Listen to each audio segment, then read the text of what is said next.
Hola, hola, queridos amigos, sean todos bienvenidos como cada domingo a su programa de cabecera Diálogo del Pensamiento, siempre llevando a sus casas un contenido de gran valor. Y bueno, hoy, eh, yéndonos a ese tema que tanto nos toca a todos los que somos padres, vamos a tratar este tema de la disciplina escolar y todo lo que conlleva ese ámbito. Y para esto hemos traído a nuestra invitada, nuestra psicóloga de cabecera ya, digamos, en el ámbito infantil. Ella es la licenciada Elisa Esteves Espinal. Bienvenida, Elisa. Hola, hola, muchas gracias. Un placer estar por aquí nuevamente. Qué bueno, qué bueno. Elisa es psicóloga infantil, también de adolescentes y acompañamiento prácticos con enfoques holísticos. Y por eso la tenemos aquí hoy, porque vamos a hablar un poquito del tema de lo que es la disciplina, las emociones, conjuntamente con los padres. Elisa, bienvenida nuevamente. Gracias, gracias.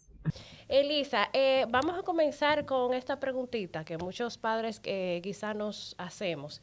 Eh, los principales desafíos que nosotros, me incluyo también, que nosotros enfrentamos conjuntamente con los niños el primer año escolar. ¿Cómo podemos nosotros como padres apoyarlos en ese proceso de adaptación?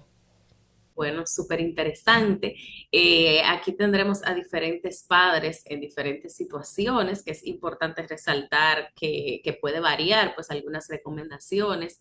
Tenemos los chiquititos que están entrando por primera vez a cualquier experiencia de cuidado preescolar y pues el gran cambio que yo creo que es el que pues afecta a una gran mayoría, que es el pasar de esa etapa preescolar a la educación básica, formal ya, que muchas veces implica casi para todos un cambio de centro o para la gran mayoría. Entonces, pues aquí es importante tener presente que esto incluye como varios desafíos, tanto para los padres como para los chicos. O sea, se dan cambios de rutina importantes, de contexto, de muchas veces de personas, o sea, en la parte social, quizá nuevos compañeros o quizá no todos, pero sí habrá nuevos adultos que van con quien vamos a interactuar o ellos van a interactuar Claro. en este nuevo año. Entonces, pues son todos esos que quizá para nosotros los adultos a veces pueden parecer pequeñeces o detalles no tan importantes, pero para ellos pues puede ser todo o puede ser bastante relevante. Claro que sí. Entonces, ¿cómo pueden apoyar los padres? Pues básicamente, primero preparando como el terreno de manera previa, o sea, si ya sabemos, usualmente sabemos con suficiente tiempo qué tipo de cambio vamos a hacer, si no tenemos claro el cambio todavía, porque podemos estar en una búsqueda, pero sí sabemos que habrá un cambio, entonces ir conversando, como haciendo de conocimiento de los chicos, esto que viene, que si estamos pensando, viendo las opciones de colegio, o que si de fin ya pues vamos a empezar algo diferente para lo que implique, por ejemplo, salir de casa a un nuevo contexto o salir de un centro para pasar a otro, pues ir informándole todo esto. Aquí también pues pueden apoyar mucho los niños que ya están en algún tipo de institución de Ujú. estimulación o educativa, porque la institución en la que se encuentran pues puede ayudar también y apoyar a las familias en ese proceso de ir informando a los chicos, haciendo asociaciones positivas con ese cambio que viene y que ellos vean que como que no solamente soy yo quien voy a vivir ese cambio, sino que todos mis compañeritos de este grupo también van a vivir un cambio similar al mío. Entonces, esa parte Exactamente. es muy importante. Y pues aquí también luego ir quizá viendo cómo se pueden introducir los cambios de manera paulatina, tratar de que no sea muy abrupto el cambio o muchos cambios a la vez. Es otro detalle que puede ser importante también para cómo se vive el proceso. Por ejemplo, si de repente el cambio para mi chico implica un cambio de horario, también Exacto, importante, sí. pues de repente, no sé, quizá tengo el chico que salía del cole a las 12 y ahora va a salir a las 2 o va a salir a las 3 o se va a quedar hasta las 4.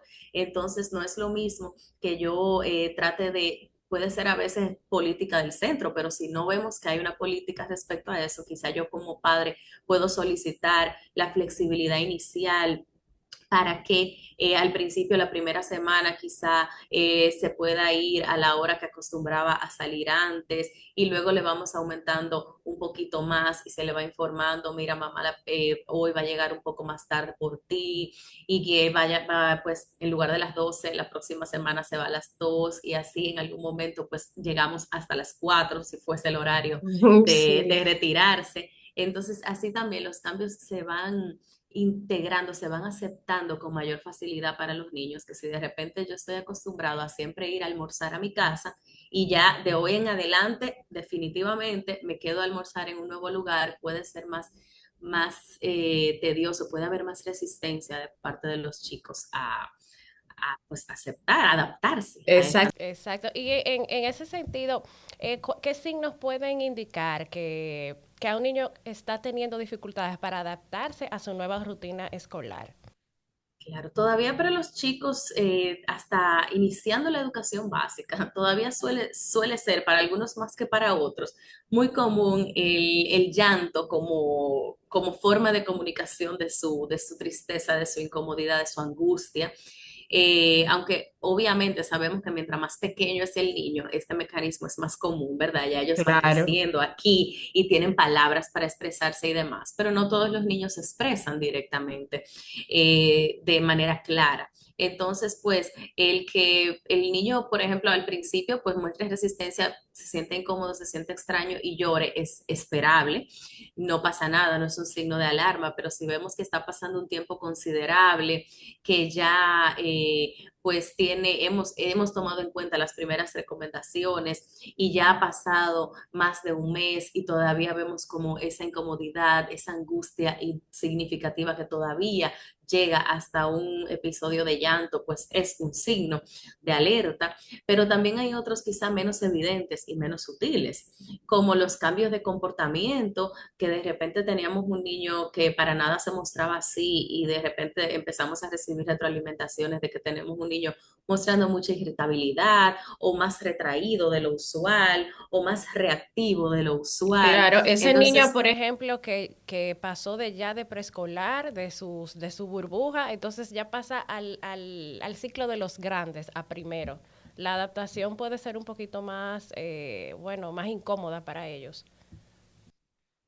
Es común que en esta etapa suele ser más retador, porque el niño ya a esa edad, estamos hablando de mínimo 6 años, 7, máximo 8 quizá, empieza también a tener cambios en su desarrollo físico, a nivel cognitivo o en su cabecita, que influye en que perciba y entienda las cosas de una manera diferente a cuando este cambio se da en edades más pequeñas. Al principio, o sea, antes de esa etapa que tú mencionas, lo más relevante es papá y mamá. O sea, que papá y mamá se me desaparecieron y eso no está relacionado con el contexto, sino con las figuras de apego, los que me brindan seguridad. Y si logro hacer un apego sano y positivo, pues con las nuevas figuras de cuidado, pues todo está relativamente bien.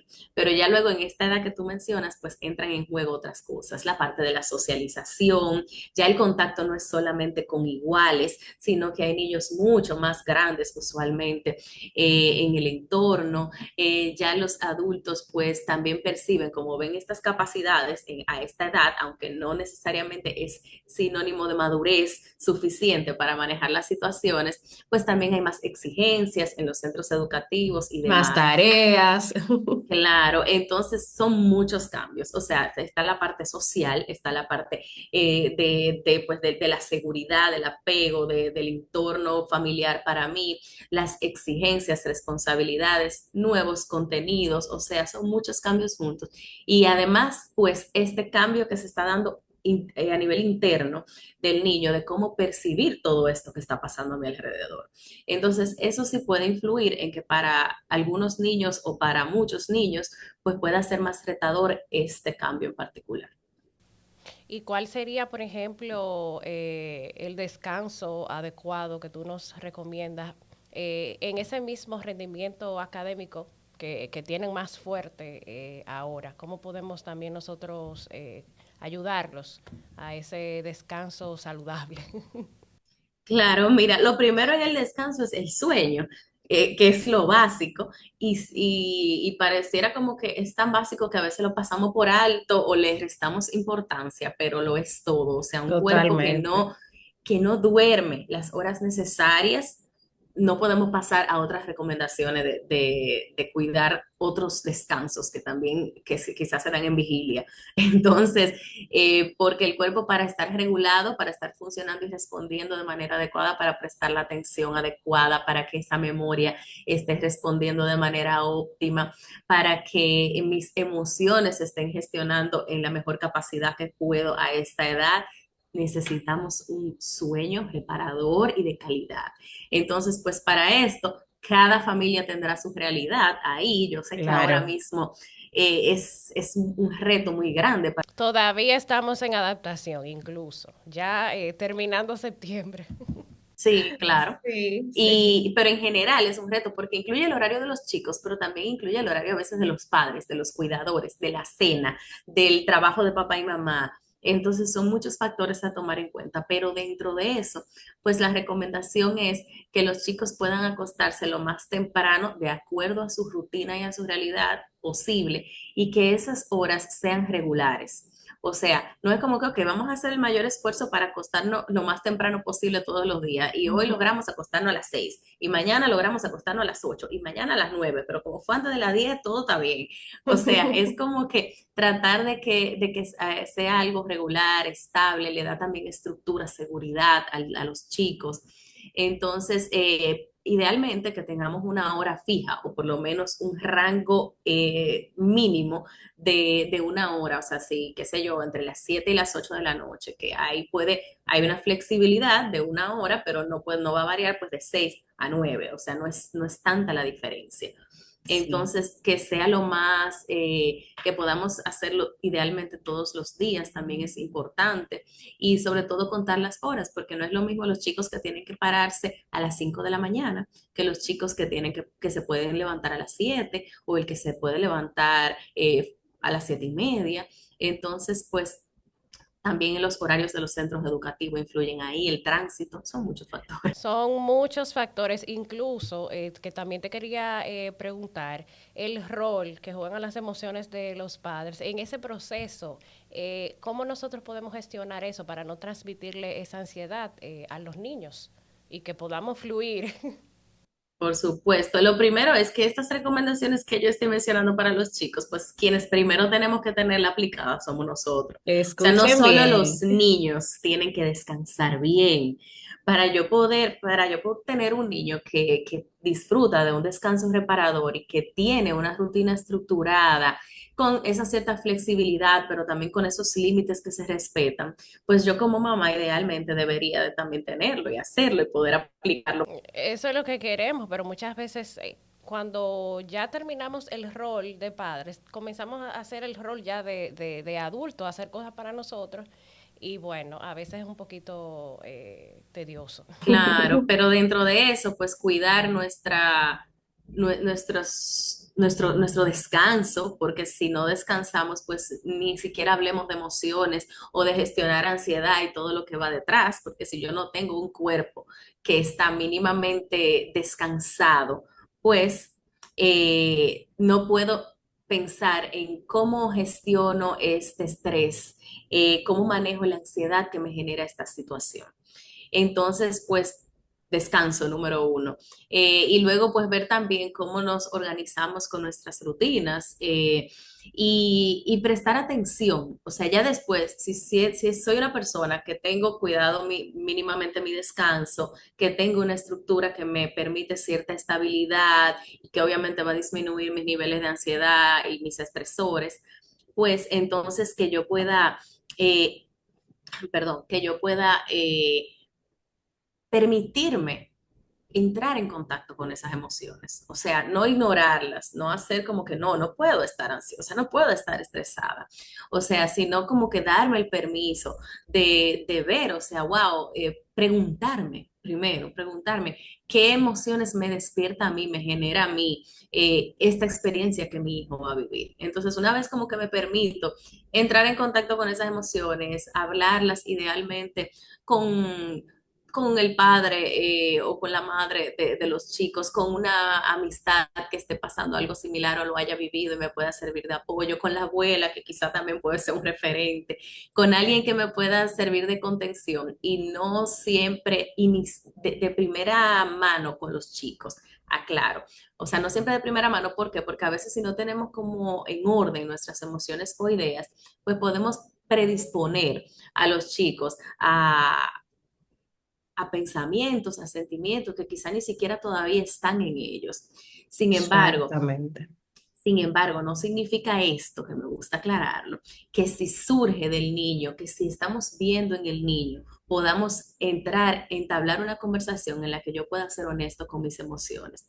O sea, sirve de mucho también que si yo estoy viendo a mi chica, a mi chico, sintiéndose muy tenso por lo que viene, muy preocupado, con muchas ideas, yo pueda sentarme y decirle, mira, yo también pienso mucho sobre los cambios que vienen, a mí también a veces me causa dudas o me causa inseguridad, todos los cambios suelen generar estas sensaciones y por ahí pues tener una conversación. Pero si vemos un niño que está tranquilo, que está viviendo lo que le toca en el momento y manejando la situación dentro de los límites pues saludables, y soy yo únicamente aquí de este lado la que estoy como que adelantándome y voy y lo transmito al niño, pues puedo causar aquí una predisposición innecesaria quizá. Pero si se da, pues si ya lo vemos, si surge, es totalmente válido, pues también hablarlo con su chico y su chica. Claro que sí. Bueno, también no quisiera dejar escapar, porque es mucho contenido muy bueno. eh, la parte de ya en el colegio, ¿verdad? En la escuela, la importancia que tiene la relación entre padres y maestros. Bueno, cada día es un primer año porque cambian de profesores y son experiencias diferentes. ¿Cómo podemos fomentar esa buena comunicación entre padres y maestros? Bueno, súper importante, número uno, pues como que acudir siempre a los llamados, a las reuniones y todos esos pues eventos o llamados del centro educativo de los chicos, estar al pendiente, son cosas como que no está de más recordar, pero también a veces los profesores no necesariamente son los que acuden a los padres por alguna situación particular o porque toca en este momento un acercamiento con la familia. Nosotros como padres, pues también es importante tener claro que tenemos como esa vía abierta a preguntar cómo le va a mi chico, a informar, porque a veces no es solamente preguntar cómo está todo en el cole, puede estar todo dentro de los límites manejables, pero a veces yo sé que en casa estamos lidiando con una situación que puede influir en lo que el niño va a vivir en la escuela. O sea, si de repente la adaptación de mi hijo coincide con que además hace un mes o 3 meses nos mudamos o nos estamos mudando al mismo tiempo que él inicia su año escolar o tenemos un tema emocional que estamos manejando en casa, cualquier situación como importante o simplemente yo como mamá en casa estoy percibiendo un comportamiento diferente, una motivación, un cambio en la motivación de mi hijo, o de repente un chico que todos los días llegaba a contarme cómo le fue, o simplemente yo le preguntaba y me daba respuestas muy elaboradas, ahora no, ahora se muestra más retraído, se cierra en las conversaciones, pues eso también puede ser una lucecita que nos lleve como a que quizá no se está Claro. manifestando en el cole, que la profe nos comunica, pero nosotros sí podemos decirle, mira, profe, yo estoy percibiendo esto en el chico, cómo lo ven allá, cómo le está yendo, porque cualquiera de esos indicadores que mencionamos antes, pues puede ser una de esas señales sutiles de que algo no se está manejando o no se ha integrado o no está funcionando bien en su adaptación. Claro que sí. También otra cosita que no quisiera dejar escapar dentro bueno, no sé si podremos llamarle disciplina o forma. ¿Cuál sería como la mejor forma de involucrar a nuestros niños en la organización ya de lo que se dice horarios, tareas o responsabilidades tanto escolares como de la casa? Ok, bueno, recordando y manteniendo el foco en que estamos hablando de los chicos que están empezando una educación básica, Exacto. esos primeros años, porque aquí no quiero como que los padres se confundan y quizá uno que ya está en cuarto de básica, pues como que lo tome como referencia porque no aplica igual. Pero en estos primeros años, pues que es donde el niño empieza como a ir asumiendo esas responsabilidades que usualmente antes, quizá no todos, pero muchos no habían tenido la experiencia de hacerlo, pues ir haciéndolo, o sea, ir brindándole ese acompañamiento siempre con la visión de ir retirando el apoyo a medida que el niño se va mostrando capaz de ir asumiendo esas Ok. responsabilidades. O sea, al principio, pues quizá elaborar con los chicos un horario en la casa de las tareas que incluya tanto las responsabilidades escolares como las tareas de casa. Y también aquí podemos incluir el tema de los descansos, descansos recreativos como el sueño. A veces también ahí podemos entrar el tema de la interacción con las pantallas, que la recomendación siempre es pues, que existan límites claros respecto a eso. Entonces, ¿qué pasa? Con estos chicos todavía funciona mucho lo visual, lo concreto. Aunque ya Ok. empiezan a entrar en un pensamiento más abstracto de entender ciertas cosas, pues están en ese proceso de desarrollar esas vías. Pero todavía, pues lo abstracto es un apoyo muy valioso. Entonces, ideal, porque podamos elaborar en un espacio visible, pues ese horario en conjunto. No recomiendo a papá y a mamá que se siente en su trabajo y le haga un bello horario y se lo lleve a sus chicos, Se porque lo ahí no lleve lo estamos impreso. involucrando. Exacto. Claro, ahí no lo estamos involucrando en pensar cómo distribuir mi tiempo. También ya en ese momento es válido, por ejemplo, es importante el apoyo de papá y mamá, de decir, bueno, mira, las horas que tenemos disponibles son estas, las actividades que tenemos que cumplir son estas. Entonces, pero ir pidiendo su opinión y tomándola en cuenta siempre que se pueda, ¿ok? Para que entonces el chico también se sienta más involucrado en comprometerse con eso y en seguir ese horario. No fue algo que a mamá se le ocurrió y me puso ahí y ahora yo tengo que asumirlo, sino Exacto. fue algo que yo elaboré con mamá, que Y que son mis sea algo actividades. divertido. Que ellos puedan también en el trayecto divertirse. Por supuesto. Exacto, que sí. Y hablando de esas mismas actividades, porque es muy importante el tema también, no tanto académico, sino también en la parte de responsabilidades y bueno, esas actividades que fomenten el valor, que fomenten el respeto, la responsabilidad. ¿Cuáles tú nos recomendarías en tanto en el colegio y como en la casa?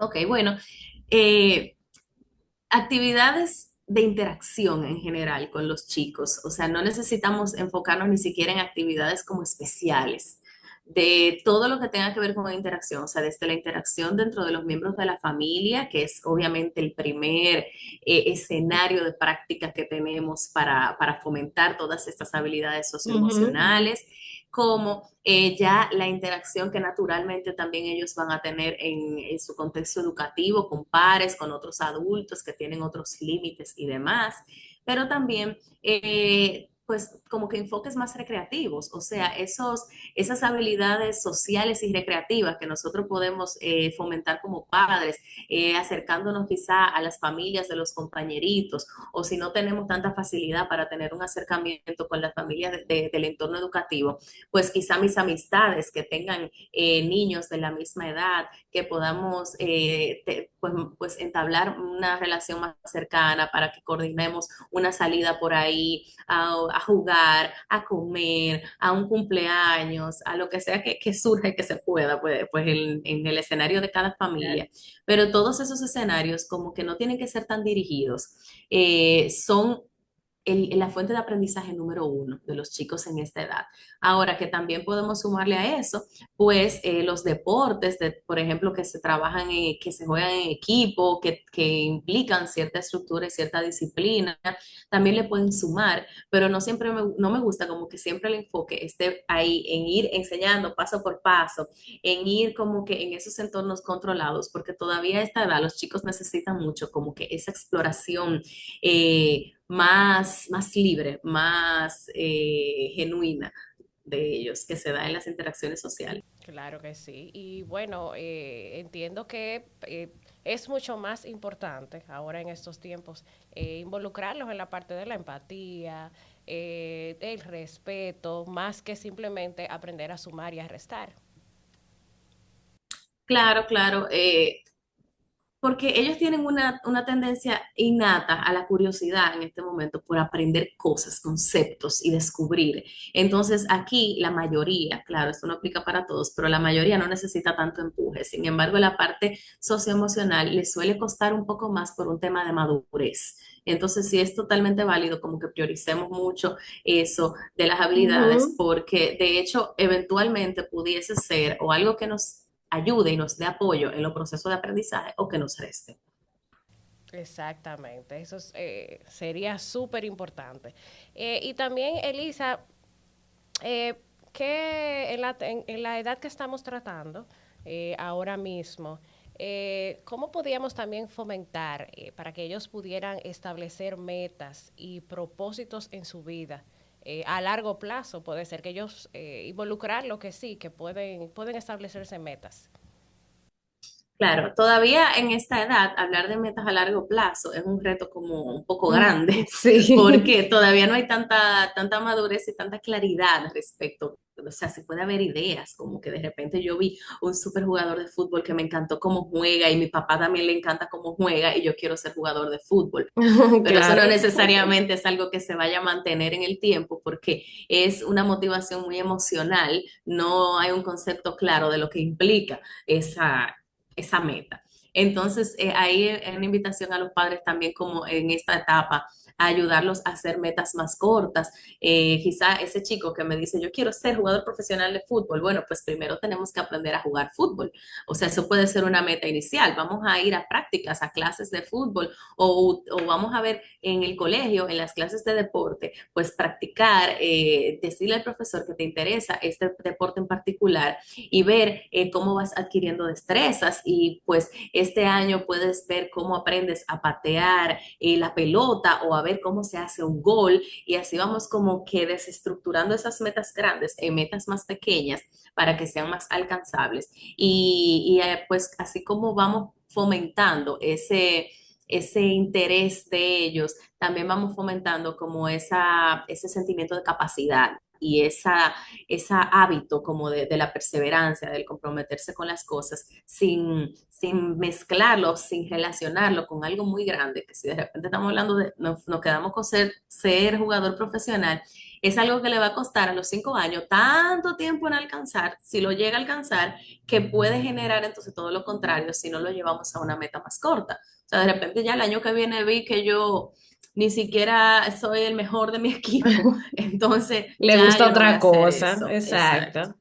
Elisa, no queremos dejar escapar tu taller próximamente que tienes para los niños. Háblanos un poquito de qué se trata y cómo podemos integrarnos. Bueno, pues tenemos el taller Mi Año Escolar con Propósito, que es el próximo viernes 20 de septiembre de 3 a 6 de la tarde. Está dirigido a chicos de 8 a 12 años y es precisamente con la intención de brindarles un apoyo en este inicio de año escolar, para que pues puedan tener un poco de herramientas de cómo organizar su tiempo, cómo visualizar su año de la manera más positiva y que le genere mayor motivación posible. también brindarles herramientas que le permitan favorecer el logro de esos objetivos y el transitar un año escolar con aprendizajes significativos, pero también con una sensación agradable, disminuyendo pues esas posibilidades de estrés que puede causar como asumir todas estas responsabilidades o el deseo de lograr todos estos objetivos. Y sobre todo, un factor como relevante de este taller que quise integrar es el tema del autocuidado. O sea, no dejar de lado, no enfocarnos solo en esos objetivos tan importantes y en ese rendimiento, pero incluir el cuidado de mi persona, esos hábitos, esas herramientas de cuidar de mí, de lo que me preguntabas al inicio, del descanso, de la recreación, de técnicas de relajación o de lidiar con el estrés que naturalmente puede surgir en este proceso. Entonces, para que podamos lograr ese objetivo que mencionaba, de que sea algo que disfrute también el proceso y que no deje secuelas, pues que, bueno, sí, logré todos mis objetivos, pero entonces mis emociones quedaron seriamente afectadas en el proceso, sino que podamos hacer ese balance idóneo. Bueno, interesantísimo. Estaremos poniendo en pantalla todos los datos para que los padres interesados puedan integrarse en este taller. Elisa, lamentablemente el tiempo se nos hizo corto, la información es súper buena y creo que necesitaremos otra intervención uno de estos días. Claro que Gracias, te sí. damos las gracias por siempre estar dispuesta para arrojarnos luz en cuanto a lo que es la crianza, que es un trabajo hermoso, pero también conlleva mucho trabajo. Así Así que es. gracias por acompañarnos, a ustedes también, gracias por estar con nosotros cada domingo y esto ha sido Diálogo del Pensamiento. Hasta una próxima.